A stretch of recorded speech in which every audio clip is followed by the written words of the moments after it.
Keefer Madness. Keefer Madness. Keith gets it. Keefer Madness. A little wacky. Keith, I'm a little worried about you, dude. You need to get out of the basement, I pal. know. Rich Keith. He's like one of those guys that walks around with the basketball on his head. Here's your guy, Rich Keith, so don't be afraid. Keefer Madness.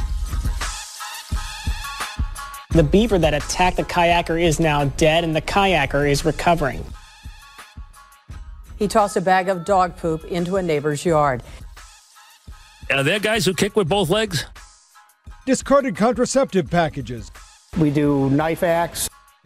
Here we go, a very special edition of Keefer Madness on the Felger and Maz program. First time ever that we've moved it off the 9:55 time slot Prime on time the Adam edition. Jones Show. Yeah, this is a lot of pressure, really. Yeah, so Rich, just quickly explain to everyone what Someone's Keefer actually Madness going to hear it now. Well, we have Explain to everyone what Keefer Madness is. exactly. Yeah, might be the last one, is what you're saying. We have some time on the night show. We have 5-hour programs, and so Jones allows me about 5 minutes each Oh, that's night. nice of him. Yeah, no, it's very nice. Generous. To sort of do with whatever I please. So it's usually sort of an odd story. Sometimes it's related to sports. Other times it's not. We can really do anything you want with it. You know, sometimes you guys have kind of these weird news stories, things like that you'll find. All those little sound bites you just heard were from previous Keefer Madnesses this week. Francesa has been pretty prominent on the Keefer Madness portion. You know, just sort of oddball things that you wouldn't normally get to during the rest of the show. Indeed. So that's what we got. And today, I decided to look at some media battles, media beefs. I think Bertrand's probably familiar with those. He's gotten into a couple that you've seen.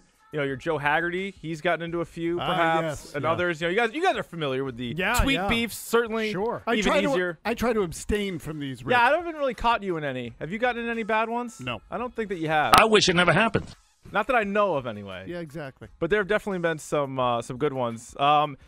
Great one from yesterday between Chris Mad Dog Russo and Keith Olbermann. Love Mad Dog. Oh, they have an ongoing thing. Yeah, Olbermann got into it with Craig Carton not too long ago, too. And obviously, Mad Dog no longer with the Fan, but still, those two guys get after it. Posey has gotten deep! So, Matt, Olbermann doesn't strike me as the kind of guy who has a lot of friends. Yeah. no, it's like Dan Patrick, and that's it. Yeah, he's not. I think those guys are still friendly, but other than that, it's like that might be it. Well, he doesn't have much humility. I No. don't think. Takes himself pretty seriously, Yes, too. indeed. You could see, and a lot of people on Twitter, he's on Twitter, it's at Keith Olbermann. A lot of people chirp him, and he's right back out there. He's responding. He's getting right into the muckety-muck with it. So anyway, what I did was these guys went back and forth. Mad Dog had a tweet. He's talking about the Redskins name change. And then Olbermann calls him out, and then they have a back and forth, as you often do on Twitter. So what I did, and we'll see if this works, I recorded myself reading all their tweets in their voices the best that I could. Oh, excellent, Rich. The best We that I like could. this. The best that I could. So I think this sums it up. I'm going to start with Mad Dog's first tweet, which was just a generic one about the Redskins, and then it kind of goes from there.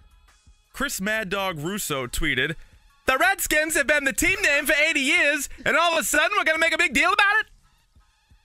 Keith Olbermann then tweets, "Hey, at Mad Dog Unleashed, I did my first commentary on the wrong of hashtag Redskins in 1978. Don't assume your insensitivity and ignorance are normal." Chris Mad Dog Russo then tweets, "I see Keith Olbermann thinks I'm ignorant. Would love to debate it on my show today. What do you say, Keith?" Chris Mad Dog Russo continued, "So we wanted at Keith Olbermann to discuss the at Redskins name after he called me ignorant. However, apparently Keith doesn't do radio." Keith Olbermann tweets, "I do radio shows with listeners."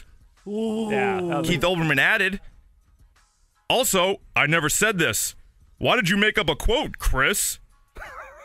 Chris Mad Dog Russo tweets, "My apologies, Keith. I didn't know radio was beneath you. Your old partner seems to be doing quite well with radio.